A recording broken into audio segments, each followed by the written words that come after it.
Today's episode is brought to you by Viralcast, the first and only completely done-for-you podcast production service.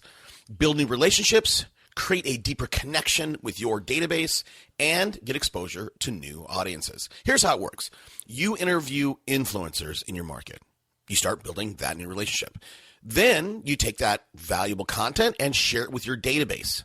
Your guest then shares the content with their list. Everybody wins. You get new relationships, you create a deeper connection with your list, and get exposure to new people that you would never have access to. And look, if you're currently mining your database with video, stop.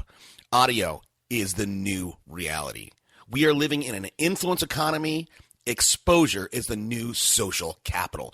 Go to Viralcast with a K to learn more. And right now, for the first 25 subscribers, we're offering a 50% off the getting started price.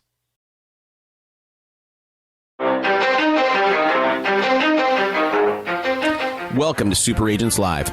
This is the one place where you can come and hear the most successful people in real estate. You'll hear how these super agents built their businesses, how they stay productive, and how they stay motivated. Who am I? My name's Toby Salgado, and I made my first million in real estate. And I'm your host for the next 30 minutes while we talk to yet another amazing real estate entrepreneur. Stay tuned. Let's go! Yeah! Hey friends, how's it going? How's everything on this fantastic Tuesday? Look, today's guest, hold on a second. We constantly get new listeners to the show every day. So if you were new, welcome. Glad you found it. Now here's what we do if you haven't listened. We break down top producing agents, top producing people. We talk about what they're doing right now in 2016 to build their business. We talk about tech stuff, online, offline. We cover it all.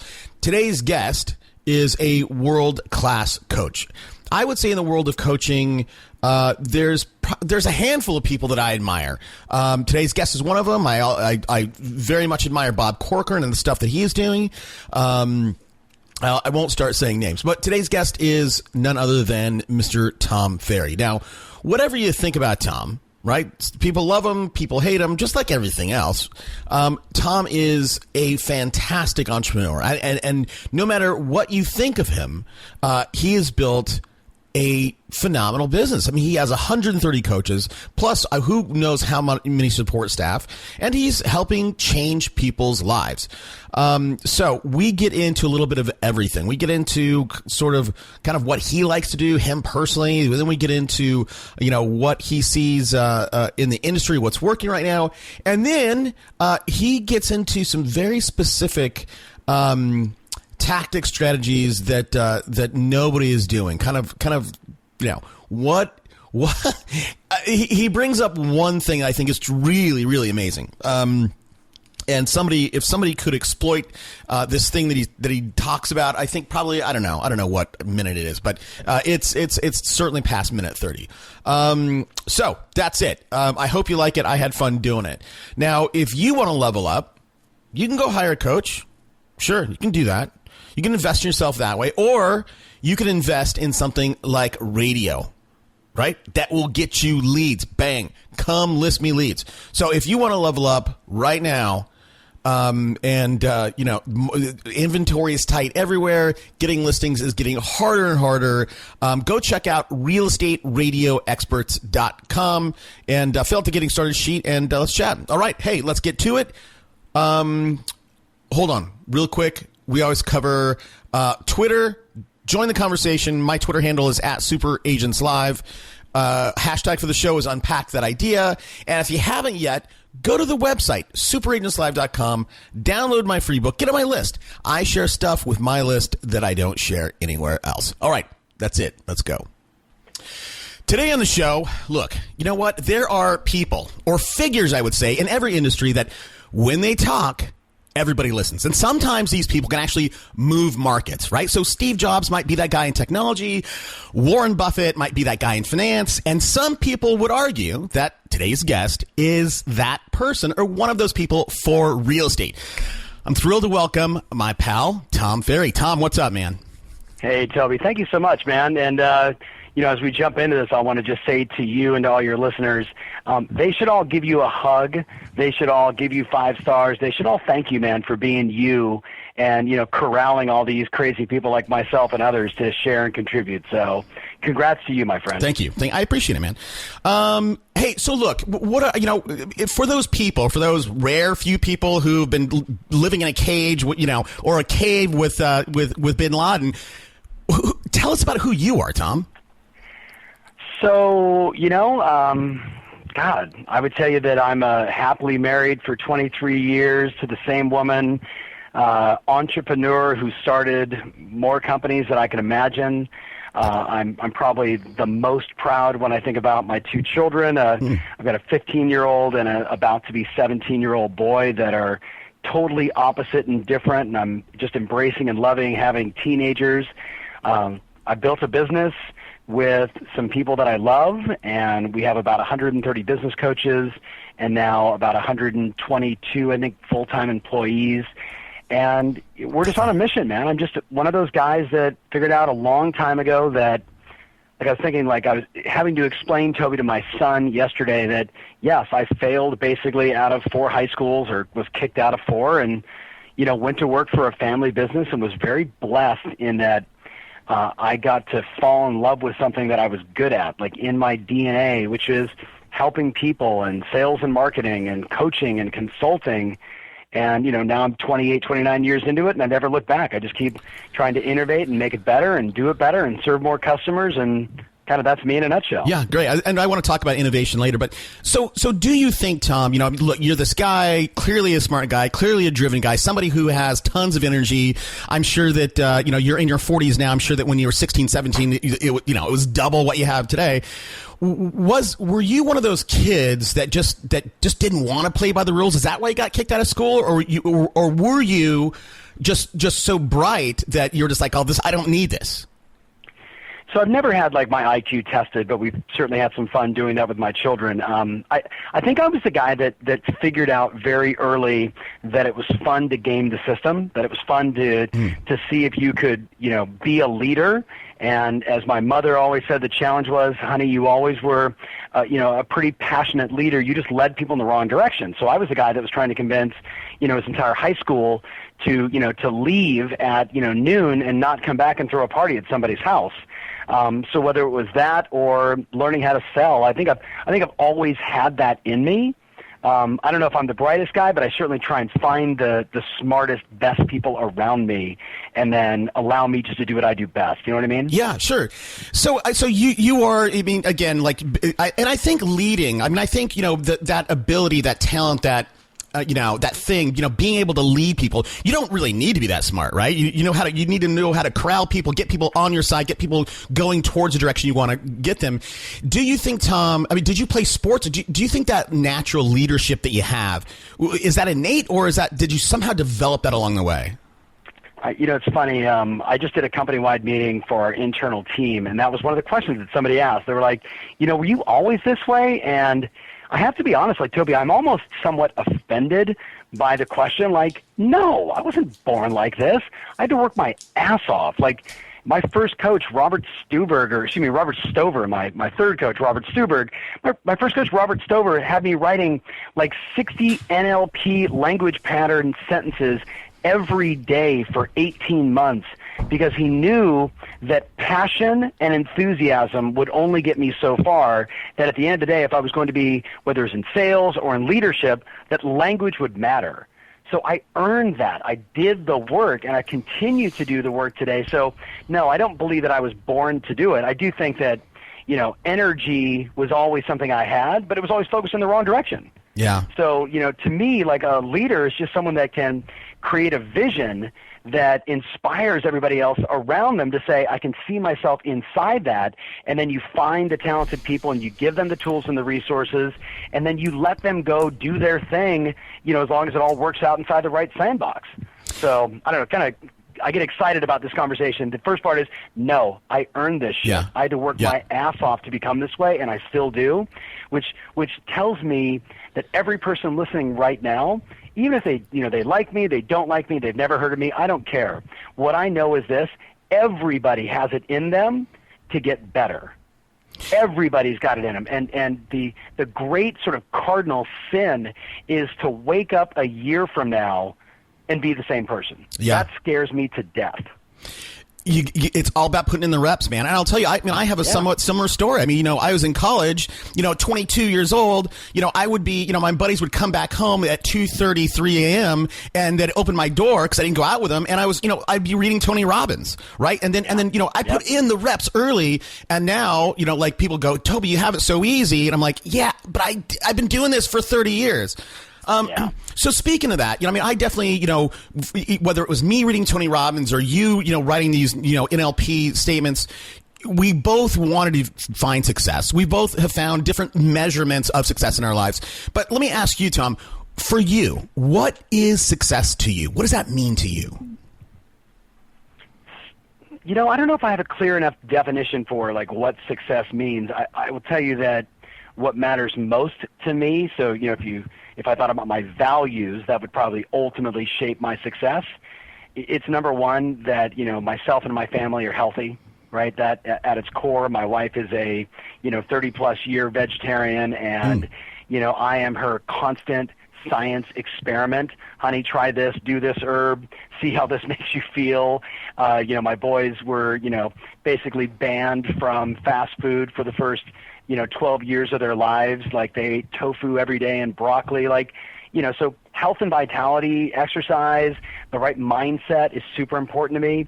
And then I would tell you that, my second most important value is having an impact, right? So once I'm right and my family's right, then it's how many people can I impact? So I guess if I were to define a part of my success, I would look at the vision of our company and say we are like massively committed in the next 3 years to be working with 10,000 people inside of our ecosystem that are all selling 50-plus homes a year, and some will sell 500 and some will sell 10 in Beverly Hills, but the average will be 50 transactions a year, and you can figure out the math. That's 10% of every transaction being done in the U.S., and what that tells me is every Monday morning, all my coaches get started doing their thing with all these amazing clients, and it's like 10,000 pebbles being dropped into these lakes, and the ripple effect, Toby, of great agents serving customers at a higher level, raising the standards in the bars of the real estate, consumer, right? What they think about our industry, like that for me, like that's going to be a part of my dash between the day I was born and the day I die. That's going to be a big chunk of my dash. So big chunk of your dash, right? So health, vitality, you want to make an impact. Is there one thing, right? I'm sure you've read Gary Keller's The One Thing. It's a good book. Is there one thing that gets you out of bed and just pumped up in the morning? What is that one thing for you?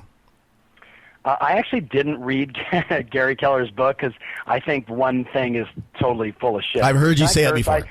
You know what I mean? Like, because if there was one thing, like we would all just find one thing. But right. Success is like 1,000 things. Like business is sales, innovation, marketing, customer care, values of your organization, organizational structure, financial management. Like business is 1,000 things. So I when I saw the title of the book, I thought, good on them. They'll sell a bunch, but it's probably crap. And I respect Gary. I've known Gary forever, and Chris Heller is the CEO, is a longtime friend. So nothing personal about it. I just don't buy into that. What gets me out of bed in the morning? I mean, Toby, at this point, like, it's not about money. Like, what gets me out of bed, I don't know. Like, my schedule is full of meaningful appointments, time with people I want to impact, time with people that can impact me. Every day is slightly different. In the next 2 weeks, I'll be in Istanbul, Israel, the Czech Republic. I'll come home. I'll go to New York and Boston with my son for a couple days. I'll talk to 8,000 or 9,000 people, and if that doesn't fire somebody up like me, I don't know what would. So, the mix between that and then knowing that it's my wife's birthday coming up and my son's birthday coming up, like there's no like work and life for me. You with me? Yeah. I don't live in a world of this or that. Right. I live in a world of this and that. So I get just as much joy and happiness and fired up because it's Saturday morning and my son's got a tennis match as I do like I'm going to go talk to like 900 agents in Tel Aviv that don't even speak English. This is going to be awesome. Like both those experiences completely fire me up. So that, that's me. Yeah. Well, and again, what I wanted to I'm going to ask you another question, and we can move on from here. But what I wanted to do was try to. I know your life is very blended, right? Work. There's no distinction between work, family, life. It's all sort of or business, right? It's all sort of blended together. Yeah. So if you could, for a guy like you, your wife's a vegetarian. You have these kids who are ultra healthy. I'm sure they're. You said they're very opposite. You live in Newport Beach. What does a day look like? What does an average day look like for you? And really, I'm trying to get into some of the, do you surf with your kids? Do you go skateboarding? Like, what does an average day look like? So my son, last time I was on a skateboard was, the day before my son took one down the hill and gave himself a nice concussion. And I thought, maybe no more skateboarding for a while. So I used to skate. I grew up in Southern California, and like everybody, man, I snowboard. I have 2 paddle boards. I love the ocean. I love the water. But it's just carving out a little more time to do all that stuff. I don't know, man. Like, I think at the end of the day, like, I'm probably just like everybody else out there. The difference is, I get up, when I get up, whether that's, 4:45 or it's 5:30 in the morning, I've made an intentional transition of my schedule because I've noticed that my energy really becomes optimized at around 9 o'clock in the morning. So, if I go to the gym at 5, then, basically I'm drained by the time I normally would hit my optimum peak, where I'd either want to be on stage, I'd want to be consulting with somebody, I'd want to be doing a coaching session, as an example. Then I have a little lull in the middle of my day, and then I take off again, and I go until about 7:30, 8 o'clock at night. Wow. So I try and just shape my entire day around making sure that when I'm at my optimum, I am with the people I should be with, giving that energy to. Got it. Does that make sense? Yeah, totally. So whether that's like, my kids, my wife, my best friend, on the golf course, consulting with a client, helping a startup company, whatever it is, I just try and maximize my energy and my time to coincide to deliver, if you will, the most value to people. Right. And you can do that because you're aware of those ebbs and flows with you. And look, and I'll tell you, for me, like, when it comes to asking that question about skateboarding and surfing, I can tell you that for me, right, I mean, I do all that stuff. I'm 46. I have a half pipe, it's a 5-foot half pipe, but I still skate every week. Awesome. I rock climb, and kind of what I wanted to tease out of you, Tom, is somebody like me, like, I need that adrenaline. I need that risk in my life. Like, that's the thing that balances me out. Do you, as an entrepreneur, you take risks every day? Do you need that, like, to put yourself in that state of a risky situation to even yourself out? Business is risky enough. Okay. You with me? Like, being an investor in as many companies as I've invested in, owning a business, having the number of employees we have, and the number of responsibilities that come along with that is risky enough. Like, do I have a car? Do I like to drive fast? Sure, but whatever. Like, do I like to snowboard? Yes. Do I like to surf? Yes. But no, I don't need that outlet necessarily. Like, okay. My outlet is doing what I do. Like, there you go. Me being Impact. on stage for 3 hours is like. Yeah. It's funny when I talk to people that say, "Oh my God, I did a talk and I got off stage and I was exhausted." I'm like, exhausted? I get off stage and I'm exhilarated. I want to spend like 43 more hours on stage answering questions and contributing and sharing. So I guess one man or one woman's rush is another person's rush. Like, for me, doing what I do gives me so much joy and happiness. It fills all my needs. Okay. Does that make sense? No, that's great. That's a great answer. And and I'll tell you, I've seen you on stage, in real life, and I was thinking about this earlier today. I was driving and I was thinking about just our conversation today. And, there are people who are dynamic speakers, but you have that certain other thing, right? You have a body language that you use. And I can tell, at least for me, I think I can tell, like, you are playing to the crowd, like, with your body. Like, and it's, did you take acting classes, to get that way, or, Okay, so here's the real deal. Okay. My mentor, I have many mentors in my life, Toby, as you do.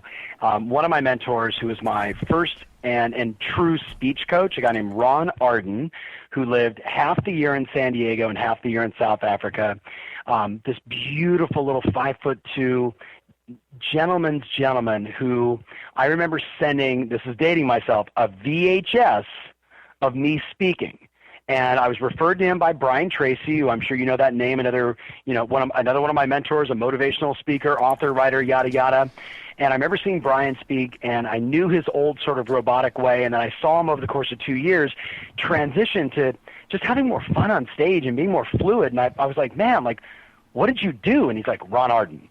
So I hired this guy, Ron, and over the course of about a year, he really got me to understand that, there's edutainment. This is the first time I'd heard that phrase before. Like, it's one thing to deliver solid content, but you have to understand we live in an ADD culture where people are like looking at their phone, they're distracted, the person in front of them is stinky, like they're hungry, they've got, they missed a mortgage payment, they got all this stuff going on inside their head, and you've got to captivate them. So he was the first that taught me, like, hey, you got the chops, but now let's learn to like play with the audience a little bit more. And when I say play it, you know what I mean. Yeah, like it's absolutely. Like I want them to be engaged. I want them to be entertained. And then when it's rock solid and serious, and like you need to do this stuff because it's going to get you listenings and make you money. Like I've earned that listening because I was connected with them.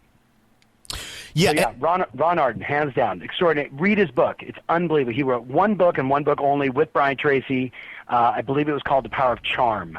We'll look it up. We'll have it on the show notes. And the reason why I brought that up is if people can watch you, if people can see what you do and kind of break it down, because, when we are at a sales meeting, if we're on a listing presentation, we're on stage, right? And we need to think about all that stuff. We need to think about our body language, because that is, as you know, Tom, that's 70% of how we communicate. It's not our words. It's what we do with our body. So again, if for anybody out there, if you go watch some of Tom's stuff and pay attention to how he uses his body and how he communicates with the audience with his body language. So listen, you mentioned Toby, I gotta stop you though, buddy. Okay. You ready? Yeah. I am so proud of you. You are one of the only people, and I've done a lot of these interviews, that actually pays attention to the little unconscious details.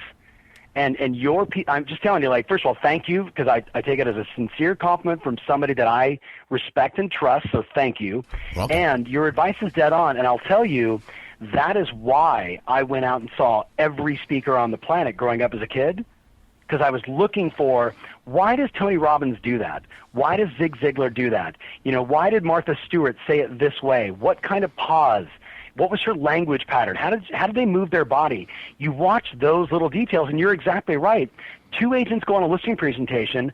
They both have the same commission. They both have the same company. They both have the same price. They both have the same splits. All that stuff is the same. Who wins? The answer is it's the person that has the most charm and likability. Yeah. And all of that is not your words. It's your physiology. It's your facial expression. It's your language. It's all that stuff together. So my little rant, but thank you, man. That's that you. Yeah, no, you see that stuff. I appreciate that. And again, it's the other thing too, right? It's like, it's eye contact. And this is like tricky stuff, right? Not too much eye contact, right? Like you got to be careful. When you're breaking it, do you look away? Do you look, or do you look at your paper? I mean, as little tiny things, again, as, I would consider myself a great sales guy. And that's why I notice that kind of stuff. Okay. So, so you brought up your mentor and you've had all these people, teach you, and you picked up stuff along the way. This is a kind of a loaded question. If you want to, don't dodge it, but you'll answer it the way you want to answer it. But who's someone that you admire? That's living or not living? Let's go living, because not living's too easy. Abraham Lincoln. No, actually, because, someone that had such a massive impact on my life. Okay. So I'll tell you two people. Someone that passed away September 24th last year is a mentor of mine named Mike Vance. And Mike was the first dean of the Disney University. He worked with my dad, a million years ago. He was Walt Disney's right-hand man. Then he went into his consulting and mentoring and, partnering days, and he ended up, working with Steve Jobs for years, with Jack Welch, with Mother Teresa. So, I was extremely fortunate when I was about 30 years old to hire him. It was $4,000 for an hour. And I'm telling you, man, I showed up with 2 video cameras, one of those funny old audio recording little microchip things, and 6 notepads, and sucked it all in. And literally, I looked back in my life, and at 45, I'll be 46 in a couple months, so I can relate with you on the age and growing up the way we did. there were a few people that had massive dents into my universe. He was one of them, right? He passed away last year, and like forever he will be in my heart. Another gentleman, my dad's first boss, is a guy named Bill Mitchell, who I just met with a couple days ago. Bill is, when I think about being married and being a successful husband and being a good father, Bill is someone that has always been sort of that side of my mentorship, if you will, like the religious side, the family value side. And, and here's a guy that has retired 6 times in his life, was a home builder, played on the senior PGA Tour, retired his last job, if you will. He was on the 9th floor of Donald Bren, the Irvine Company, and he was one of basically 8 executives and the only guy that can call the chairman by his first name. Wow. And he earned that because of his reputation, his integrity, his intelligence, his LQ, EQ, kind of all the above. So, I'm very blessed he is alive and kicking. And listen, man, like, if I didn't say my dad, shame on me, because, if it wasn't for he and my mom, I wouldn't be here. And everyone knows, the story of my dad. And, he's kind of the Don Rickles or like Howard Stern of real estate. Like, he wants to get under your skin and then deliver his message. And where I might use as you pointed out, the sort of charismatic side, the physiology, that stuff on stage, he punches you in the face and then tells you like it is. So I, respect him immensely for, just opening doors and creating opportunity that, not all of my siblings walked through, but I saw a vision in it, and I ran through. So, those 3 men had a massive impact on who I am. And that's awesome. And here's the reason why I asked that, Tom, is because, I can say quotes like Jim Rohn, you're the average of the 5 people you spend the most time with, and it really, for you, whether it's Mike Vance or your dad or someone else, just one of those people can have a huge impact on your orbit, right? You can be going down the street, and all of a sudden you meet someone like that, and you get them into your little circle, and you're a whole different world away a year from now. Yeah. And so I wanted to ask, so if somebody, let's say that you are somebody that there's tons of people listening right now that go, man, I would love to meet Tom. How does somebody get a meeting with a guy like you? Or I could ask it a bunch of different ways. How did you get a meeting with a guy like Mike Vance? I stalked him. Like, he didn't have a choice. Like, this was God, I was 30. So what is that? Almost 16 years ago. Like, there wasn't social media. There was no, I don't even think there was email. Like, I was like writing letters and making phone calls, and I just got his number, and I just called him until he answered. Right? And over and over and over. And then I had to convince him, like, hey, you worked with my dad. I know you're a busy guy. I mean, you have to understand, like, this guy would hang up from a session with me, and the next call was Steve Jobs. And 2 calls later, after he helped somebody invent the salad bar, which he actually did that, he invented the salad bar, he would then talk to Jack Welch, who was then, the CEO of GE, right? So just to be in his orbit was insane. Right. And, like many people, they don't let everybody in. So you have to, bring them value and go the extra mile and do whatever it takes. And, I would say, hey, I want to consult with you. Coach me. How much? And he just threw out a number. And I was like, oh my God, it felt like it was so much money. And then he said, oh, that's just for an hour and you have to fly to me. And I'm like, where are you? He's like, I'm in Miami. And I'm like, oh my God, I got to fly to Miami, give you $4,000, spend an hour, then fly home. But I took it up on it. So, after tons of phone calls. So I'm a little bit different today. Like, look, I respond to every one of my tweets. If people email me, I respond. If people go on Facebook, that's me. If you get an icon that says, Tom Ferry, your coach, that's probably one of my customer service team members that's going on and saying, hey, the seminar is located here, and, this is what you need to do, yada, yada. But outside of that, man, it's all me. Like, literally, I was just DMing with a kid that I got inspired by, and I wanted to get to know, and I sent him a message. He's this 14-year-old phenom, and I'm like, dude, we got to connect. He pinged me right back, and we're engaged. That's how you do it. So if somebody wanted to connect with me, reach out. Yeah. I mean, I'm not going to say that I'm going to be ready to go on your schedule tomorrow, right, but I'm going to email you and say, what do you want to talk about? What do you want to do? How can I help? Like, you're asking for help, which falls right into what I love to do. And I think there's, and I want to ask about the right way to ask you, because there's a right and wrong way, and I get it asked for help lots of times the wrong way. Sure. But I think the more important thing that you're saying, Tom, at least what I'm taking out of this is, for this guy, Mike Vance, you called him over and over again. And I think the first step is the most important step, is you got to just step up and ask.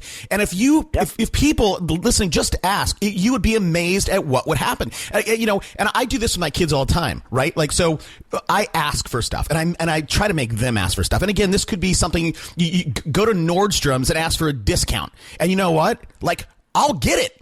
You just ask. And I go, and again, at a restaurant or whatever, and I go back and I go, guys, see how easy that was? You just got to ask. And anyhow, so it's a good lesson. Dude, I will tell you that right now I am stalking a buddy of mine who is in the midst of growing multiple companies, and he's in like 5 locations now, like, one in Europe and then all over the country.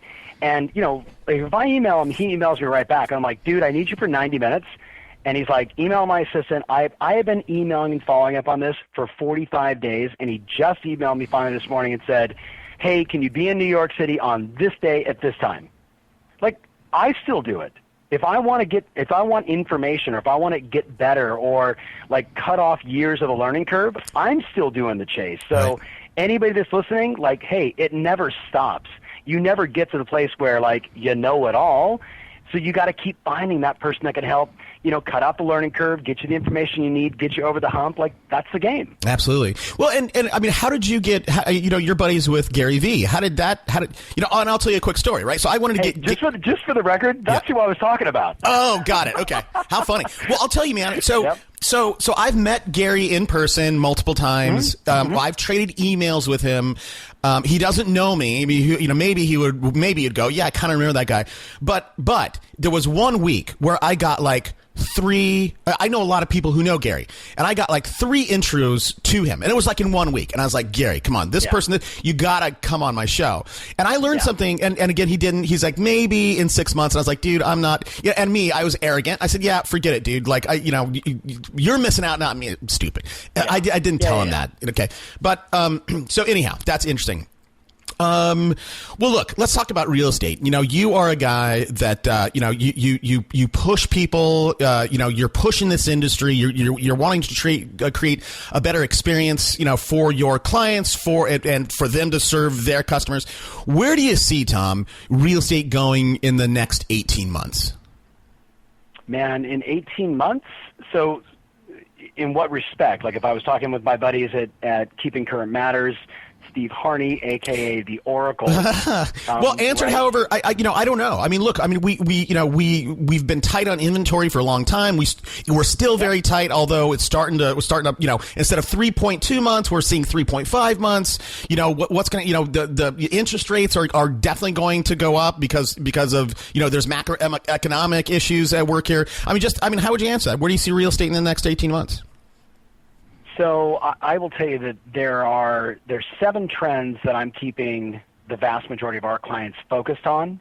7 things like my whole thing is like, Toby, you don't have to be able to answer the question of where it's going to be in 18 months or 3 years or 5 years.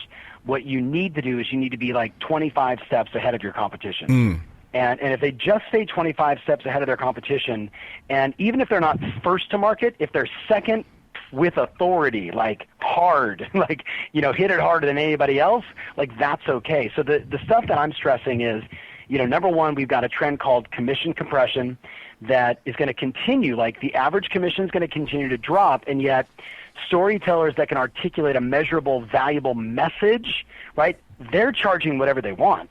Like, I've got thousands of clients now that, like, you can't talk about this stuff as a real estate broker, but for me as a coach and a consultant, as a trainer, I can talk about it. Like, look, if everybody in your marketplace is charging 2.5, and when you get into the high end, it goes to 2, if you could get 7, would you be interested? The resistance I hear just from the agents, like, no way, you don't understand. Then I'm like, really? Try this, test this, do this, alter this, make your message more like this, see what happens. And I'm literally, like, I was watching one of our private Facebook pages just a few minutes before we got started, and one of our clients, Nazar, goes on and says, I went on this listing appointment. The guy had done 7 transactions with his previous agent, and there was a human element to why he got the listing, but he literally shows in this video to everybody else, like, look, guys, 7% commission, and he's like, 6 months ago, I didn't think that was possible, and I'm in a marketplace where everybody's charging 5. So we're seeing this interesting trend that, I mean, look, it's nothing new, right? Toby, you and I both know, like, there's a Walmart shopper and there is a Neiman Marcus shopper. Right. And there's also a Walmart experience and a Nordstrom's experience. And just like Marriott versus Four Seasons, or maybe like, Motel 6 versus Four Seasons, there's a different clientele that's looking for a different experience. And even the one that wants to, like, or maybe their budget is Motel 6, if they can get to Four Seasons and have that experience, they will pay the fees. So that's a massive trend. I would drop number 2 and not even go there. I would tell you the combination of number 3 and 4, which is we are seeing, I mean, I started watching this in the late 90s. And then we saw it through the REO, period, certainly in the early 90s. We saw it really begin to take off in the early 2000s. We saw it get altered by, a change in the economy for the 7, 8, 9, 10 market, and that is total team domination, right? And what's really interesting, there's nothing new in that now, but when we were talking about it in the 90s, people were like team, assistant, buyer's agents, listing coordinator, like, what are you talking about, right? But today, when I look at how our clients are operating, the real money is in specialization, right? Having an extraordinary transaction coordinator, listing coordinator, having a marketing department, someone that manages digital, print, branding as an example, with hyper focus on cost per lead, cost per appointment, cost per sale, and recognizing that marketing's real purpose is to generate listing appointments. Just that understanding is causing these teams to shine. Buyers agents, listings agents, showing specialists, lead nurturers, appointment setters. So we're seeing this massive, just, I don't even know how to describe it. It's like this, it's a gift to the industry. The best are cleaning everybody's clocks, but that's not the interesting trend. The interesting trend is that when you look at the 3 primary companies in the marketplace, and I'm talking U.S. right now only, yep. That are acquiring real estate companies, guess what, buddy? There's not many companies left to buy. So who are they turning to now? So one of my dear friends, Steve Murray, who, if you're listening to this, if you know the company Real Trends, Steve is a longtime friend. I actually had him speak to about 75 of our top teams, and these are teams with 15, 18 people. The average commission income, Toby, of that group is 2.45, nice. Right? Like almost $2.5 million. Like these are business people. These are entrepreneurs that happen to sell homes. You with me? Yep. He broke down analytically my prediction of the future, and he literally said, look, teams will be selling for basically 3 to 7x trailing 12 months revenue. But the kicker is the team lead has to be doing less than 15% of the total sales volume. Right? If you're like, think about it, right? If you're the team lead and you do all the business, why would I buy you? I'll just recruit you over on a different split. You don't have a saleable asset. But if you build an operating system, you've got marketing and lead generation, a sales mechanism, a sales strategy for your team, and you're doing less than 15% of the business, you're basically a real estate broker who just doesn't have all the expense of a broker. So that trend over the next 4 to 5 years, because we're going to have 45 more years of this type of market we're in right now, small appreciation, bumps in interest rates, trying to remove the fear, if you will, the constant negative news, Fox, NBC, all that garbage that's scaring the home buyers and sellers that don't know the value of their home, all this fear in the marketplace, right? All that is going to just shake out over the next 4 to 5 years, but teams are going to dominate and teams are going to start selling. And it's already happening. It's already happening, and that's fascinating. But I got 2 other interesting trends if you want to hear. Yeah, Can I absolutely. tell you more or no? Yeah. Keep going. You can tell that I don't get fired up about this. Can you hear the shift in my energy? Yeah. So if I was listening right now, the number 5 trend, and I've been talking about this now for almost a year and a half, and now, it's funny when you start talking about a year and a half ago, people are like, what? And now they're like, dude, I'm seeing it everywhere. And I called the trend big whale hunting, and here's what I said to everybody. look, we all know these hedge funds that, basically from, call it, 2009 until about 2011, bought, 485,000 single-family residences. And hedge funds, if you know anything about that market, like, they buy, they get their return, they sell, they take that cash, they go buy the next asset. And when you start looking at the time to turn the money, it's right now. So I'm talking to clients in Vegas, in Tampa, in Arizona that are like, oh my goodness, all those guys that I was selling all those houses to, they're not there, but the firm still owns the assets. They don't know who to get the listings to. They're just going to like relocation companies or relationships, or my brother knows an agent, and now we're having agents really get hyper-focused on relationships with those hedge funds. No different from, Toby, when we worked asset managers in 2006, 7, 8, 9, or, short sale relationships with the banks.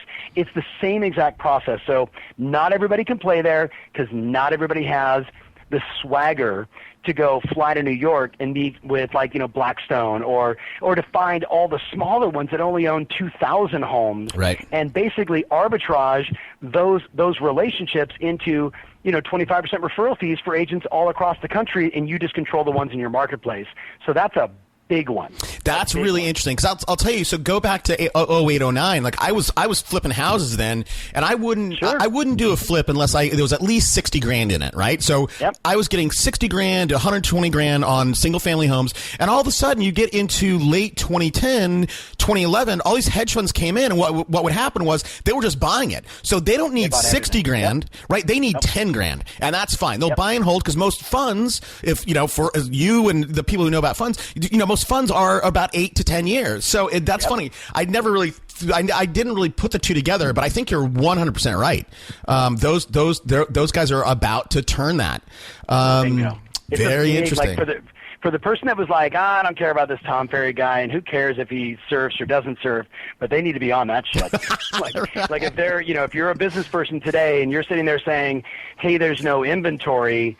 Like, okay, first of all, don't ever say that again because it's lame. There is plenty of inventory. You're just not doing what it takes to get the relationships of the inventory, right? Yeah. So you got to, stop complaining about no inventory and go find the inventory, right? The deals are everywhere. They're everywhere. Yeah, everywhere. That's a big one. Okay. But a very simple one. So I'll tell you right now, you're going to see over the next 18 months, this is one that I've been talking about for a while, and I can remember, like, when I started this company, Toby, I looked around at my competition, and then I looked at, like, how I coached. And the sort of the common theme, if you will, with everybody that I was working with at the time, and not being braggadocio, but, like, the last year I was a coach for my dad, 16 of the top 100 agents in the country were my personal clients. Like, not clients of the company. They were my personal clients. So when I looked at what these men and women had in common, they didn't have, like, one of my competitors who says, only work referrals, right? And I'm like, oh, that's cool. And then, another one of my competitors like, only market. And then another person's like, all that stuff's stupid. Just make cold calls, right? The thing that all these men and women had in common was there's no wrong way to generate a client, right? There's no wrong way. You have to be adaptable in your skills and your marketing to whatever's happening in the market. So if the high end falls apart and you're in the high end, you switch to the mid and the low, right? And you've got to be adaptable to every one of those marketplaces. Short sales, high end, low end, rentals, it didn't make a difference. That's what these men and women all had in common. So when we started the company, like, our central value was there's no wrong way to generate a client. Know yourself, know your market, like, know the addressable market. And then basically, I said a million years ago, lead generation is an arbitrage game. And this is before the Zillows of the world, but Realtor.com, it had certainly already existed, and email marketing service providers. Remember, like, newsletter service providers? Like, agents would spend like $100 a month to get a email newsletter from somebody, and then they would put it out with their name on it. Like, sure, yeah. Lead generation, it baffles me. It absolutely baffles me today when someone says, I don't have business. I want to punch them in the face. I'm like, are you kidding me? There is a $15 billion ad spend to attract clients for real estate today. And Zillow, who, many love and many despise, and I don't care, right? They've got 165 million people going to their websites every single month, so they're doing something right. Right.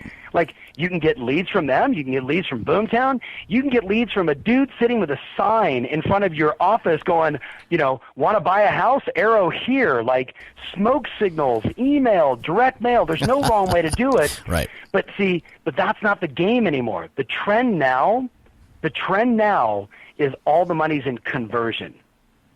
All the money's in conversion. I met with a guy today whose number, and I'm not going to say his name because you would know him, but very successful in San Diego. Drove up to my office today. We had a 90-minute session, and he's like, look, I made like $2.9 million in commissions. Here's all my costs, right? Here's my marketing expense. Here's my, operational expense. Here's my salaries, team members. Here's the commission, and this is what I made. And he's like, how do I make more money without spending another dime? And I'm like, bro, all the money is in conversion. How many leads, how many appointments, how many signed contracts? And he's like, I know how many appointments, I know how many signed contracts, I don't know how many leads. And I'm like, there's your problem. If you're not tracking how many leads you're getting in and what is your cost per lead, right, that's like the first leading indicator of what's going to happen to my business. Well, so we get on the phone with his marketing assistant, and guess what we discovered? The guy generates 350 leads on average every month. Let me be specific, buyer leads. Okay. And I said to him, the minimum conversion is 2.2 out of every 100, so tell me about how many 7 to 8 escrows you're opening up every month. And he's like, oh, we're getting like 3 to 4. So Toby, he has a conversion problem. Yep. I've got 5 salespeople on my team. I give them more leads than they know what to do with. They cherry pick the 1 or 2 that are easy. They make a little bit of money. He makes enough money, but now he's complaining because he wants a higher net. Yeah. And I said, you either hire more salespeople or we do a better job tracking what happens to every lead, and we up the standard of role-playing around conversion, follow-up around conversion. You look at solutions like Boomtown and Conversion and Commissions Inc., all these companies that are developing this beautiful behavioral science around who's ready to do something now, but then you got to have someone that acts on it. So for him, just to get rid of one of his buyer's agents, God bless him, and get one person whose only job is lead, nurture, and set appointments, he's like, yeah. Like that one little idea for him. All the money is in conversion. It doesn't matter how many leads you get. It matters what is your conversion into right now business and nurturing business in the future. That's the game today, because leads are not the defining factor in today's world, because leads are acquirable everywhere. Yep, and through a ton of different channels. Now, look, of course, we have to start wrapping up here because I know you have another meeting. Really quickly, if you can answer this question, because look, I'll briefly say this. I think, and I could be wrong, so don't. When I look at the world of coaching, I can look at. I'm not going to say any names, but I can look at this guy and I kind of know what his deal is. I can look at this guy and know what his deal is. And I can tell you how I brand you, Tom, is I think that you are, in my opinion, I think you're a tech-focused guy, right? I think you're the guy who is actually looking down the road. You're the guy who I would say is the most 2016 out of all these coaches out there. So when it comes to tech, do you see? We talked about commission compression. We're starting to see. Are you familiar with companies like Open Door? Of course. Okay. Yeah. This is not a gotcha show. But do you think, with what Open Door is doing, making the home buying and selling process easier or online, virtual, do you think in a world 2 years, 24, 36, whatever months from now, do you see the role of the real estate agent being disintermediated like we saw with travel agents? I'm going to say to you, with a capital H and a capital N, hell no. Okay, good. Let me first of all, let me just shed some light on something. I am not the most tech savvy guy, right? I mean, do I have an iPhone? Did I get one early? Did I have a website in 1994? Was I doing email marketing early? Yes, yes, yes. Did I jump on Facebook early? Yes, yes, yes. Did I miss a bunch of stuff? Yes, yes, yes. Do I feel like I'm behind the ball on Snapchat, Gary Vee? Come on, man, Snapchat, right? Yep. So the thing, though, is Toby, the only thing I care about is what's relevant to the people I'm looking to reach. right? So it's all about relevant marketing. You with me? So the thing that I stress to my clients, and like I remember in like, oh God, like 2011 saying to my clients, start boosting everything on Facebook. They're like, what? I remember by 2013 people saying to me, Facebook seller advertising is dead. And yet I invest in a company today that will do $10 million in revenue, and that's all they help people do. Yeah. Right. And it's a skyrocketing solution for people that are looking for listing leads. Like, so I don't think that I'm super tech savvy. I'm very mindful of what the consumers are doing and how best the agents can stay relevant with them. So I will tell you, to your point, no. But I do believe if I had to put, so I'll make this public. Ready? Okay. I invest in a lot of real estate, like technology companies that go outside of real estate as well, startups. I do all that stuff, right? Super fun. That's my crazy ride a skateboard fast kind of stuff, right? To me, the scariest position, in my opinion, to be in is the back end of real estate today. Specifically, accounting, brokerage, and compliance. The back end has not been disrupted in decades. The front end is disrupted every day. There's a new Agentology or Zillow or DingDing.com. The front end is being disrupted nonstop, right? But nobody is disrupting the back end. So if I was an entrepreneur listening right now, I'd be like, yeah, like there's only one company, and I don't even have to say it because if you don't know it, you don't know the space, but there's only one company that basically controls the back end of all these real estate companies, and that would be something like, I'd be like, what was that guy? He started that little company, Microsoft. He scratched his head and said, how can I build the operating system that all computers run on? Like, I'd be focusing on that because that is going to disrupt the industry and someone's going to make a fortune. But the other one is, I am super convinced that a consumer should be able to buy a home from their iPhone in 5 steps. I'm super convinced, and I'm talking to a lot of people about it, and it's not my idea. I don't own the space. I certainly have articulated it to a lot of people. I've had people ping me and say, dude, I'm working on that too. Let's work on it together. And anytime some knucklehead says, and we're going to bypass the agent, I punch him in the face and say, no, the agent is there to consult the customer. Right? This is a human experience, and it's an emotional transaction. And I just say to them, if you don't understand that, then you need to go buy a house again and remember what that experience is like and get out of this sort of transactional mindset of bypass and buy a cheap ticket on Expedia. I want to buy a home from my iPhone with my agent. I just want to do it while I'm sitting on my couch, open up my phone, a virtual reality experience submerses me into the entire house. I literally go meet the next door neighbors, and whether I'm wearing an Oculus or I've got a Google Glass on or something on my eye or it's just, my iPhone, the experience, but then the back end, Toby, that's where I think the excitement is, right? You look at Dotloop being acquired by Zillow and what that means. There is some cool stuff happening here. But at its core, I think about my grandmother, Liz Wesley, who is 92 years old. I have a photo of her in my office with a Century 21 name badge on.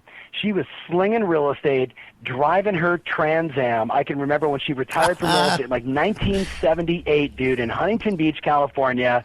My grandmother was a baller, total rock star, raised 6 kids. She was out selling houses for $5,000. Right? And I remember remember when the fax machine was going to take over the world and email was going to take over the world? Now, I'm not stupid enough to say, there is a massive rise in irrelevant agents today, right? There are a bunch of people that are not relevant to the marketplace. Majority. I think I think we're going to end up with 300,000 uber sophisticated teams that are doing all the business, and whether they are their own brokerage or associated with a brokerage, but it's going to be like I want real estate to be like one of my good friends, Chris Duma, who does 15 brain surgeries a week. Toby, do you know how much school and education and time he had to put in to become a brain surgeon at Hoag Hospital in Newport Beach? Jeez. Crazy.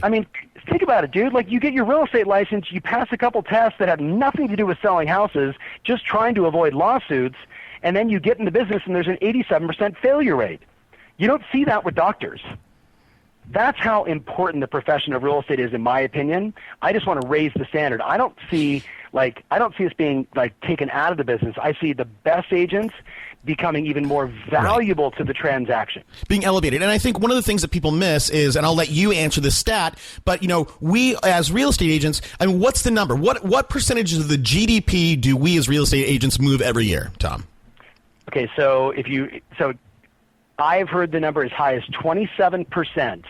27% of the gross domestic product is related to housing. I just looked at a report from CAR. A transaction's done in California, and there's an additional $110,000 in revenue post the house being, like the buyer moving in. Like, there is the agent sits at the epicenter of 27% of the GDP, and some of them were asking, where's the inventory? Right. Insane.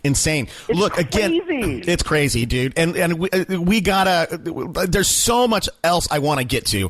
And you were dropping some nuggets there. I would have stopped someone else, but I let you go because that's all good stuff. The hedge fund, notion, ticket, concept, whatever. That's a great one. Real quick. Again, I do believe, and again, I do believe you are early. Have you missed some stuff tech-wise? Sure. Are you the early, in terms of the coaches, are you one of the early ones on Snapchat, so many other platforms? Yeah, I can tell you do a fantastic job of remarketing or retargeting. I get on your website and all of a sudden you're following me around everywhere. And I tell people when I coach people, I go, listen, look, you should focus on retargeting. Go see how Tom does it. Go get it in his site. And then, and then go get a Google, a Facebook pixel, put it on, whatever. So I think you are very, very, advance in the tech world. So look, on that notion, what do you read, Tom? We always ask for a book recommendation. Here's the setup. I'm an aspiring agent. I have $25. What book should I go buy today? So I'm looking at the stack of books that is sitting over here, and so I read a ton, I listen a ton, and I watch a ton. Conservatively, Toby, it's like 2.5 hours a day for me. Wow. So I don't like being a book of the month club kind of guy, but I'm going to tell you there's a book that has struck such a tremendous chord in me. I have shared it with a bunch of people. I get 50-50 reviews. The people that read it go, holy shit, this is insane. I get it. And others are like, nah, it's a little too out there for me. So I'll give it to you, and for the person that's listening, if you are an entrepreneur, if you live and die by Peter Drucker's line, all business is innovation and marketing, this will be your new favorite book. Okay. Right? This is a book that I've now read 4 times. I've listened to the audio podcast, the entire thing. I'm going to the guy's university coming up in September. It has nothing to do with real estate, but the book is called Bold, B-O-L-D, by Peter Diamandis, right? Peter Diamandis, his first book was called Abundance, and he was a San Diego guy, like San Diego and Santa Monica, I should say, but the whole book is about, where is everything going? First, it starts with, why right now is the greatest time on the planet to be alive. We're living longer, we're healthier, there's more money, and you can talk to 7 billion people a day if you wanted to. It's never been easier. But then people needed to be able to say, but how do I put it into play? What's going to happen with virtual reality, with artificial intelligence, with the human re-engineering, his desire to have us live to be 160 years old? People will say, well, that has nothing to do with real estate. And I'm like, wait a minute. If people live to be 160, that's a lot of referrals. That's a lot of opportunity. And if you think about virtual reality in relationship to real estate, Zillow already they nodded their hat and said, we're coming to VR, right, with giving ease and access to video through people's houses. It's going to be here on Tuesday. Will it be Oculus? Who knows? I'd read this book and I'd read it tonight. Or I'm a fanatic on saving time. If you just go to YouTube and type in Peter Diamandis Bold, he was at my buddy Joe's The Genius Network. just go Polish? watch his talk. Yeah, exactly. Just go watch that talk, and you'll see it in 40 minutes, and it's bedazzling. So that would be my advice. And I'll tell you, I follow. I just got an email from not from him. I got his email. I'm on his email list. Do you mind? The guy's awesome. So everybody, if you want to read what Tom reads, get a free copy of this book on us. Go to audibletrial.com/superagentslive. Get Abundance by Peter Diamandis. Hey, Tom, I appreciate you taking the time out. Where can people find out more about you? I think you have a summit coming up. If you want to plug that real quick and let people know where they can find you, we can sign off. Sure. So we'll do 140 seminars around the world this year. So, we hope that we get to your nook and cranny of the world. But if we don't, the one place where about 6,000 people will travel in from all over the place is Las Vegas this summer, the 13th through the 18th, and I think that's a bonus day in the beginning, 4-day event. And basically what's cool about this event is it's a gathering, right? Like I always tell people, yeah, I'm on stage and I have these extraordinary agents that get up and share this wide variety of how they do what they do. Very tactical, super user friendly. That's the one 97% of the people say they refer it because they get stuff that they can use tomorrow to go get business. So I'm pumped about that, but I get really pumped about when you put that many big thinkers, cool thinkers, out-of-the-box thinkers in Vegas for a couple days together. Yeah, people will probably be, running late and having fun at night, but the ideas, the brain exchange, the networking is going to be insane, and my only promise is basically I'm going to deliver, so how about this, Toby, 7 case studies of the 7 best listing attraction campaigns directly from our clients.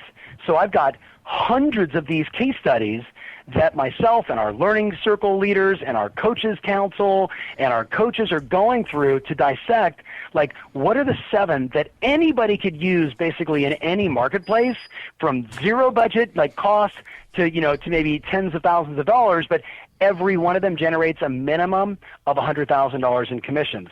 So my belief is, show people how to remove the fear of the buyer, show people how to connect with more potential sellers, and then basically remove the excuse of I don't know what to send, what to say, or what to do to get more listings. So that's the summit. Just go to tomferry.com, check it out, and if that doesn't fly for you, check out something else we're doing, or go to, you mentioned our ability to market. I actually revealed a big chunk of it on episode 53 of the Tom Ferry Show, which really had my marketing team quite upset, but it is good to be the owner now and then. So I would also tell everybody, if you really want to figure this stuff out, I have a lot of amazing people in my marketing group, and episode 53, I share a big chunk of everything we do, and it's free.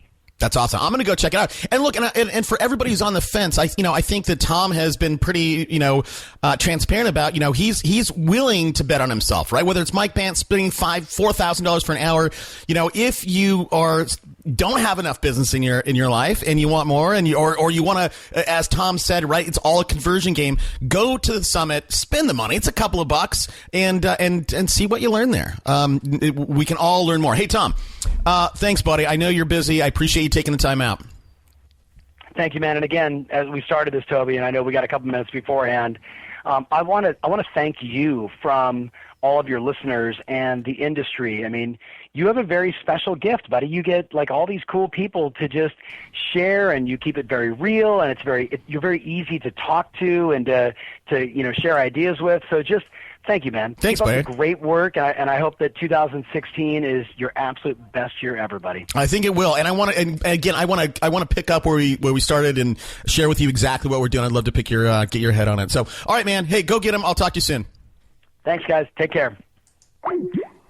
This show is produced by me, Toby Salgado, with help from our research team and production done by Viralcast.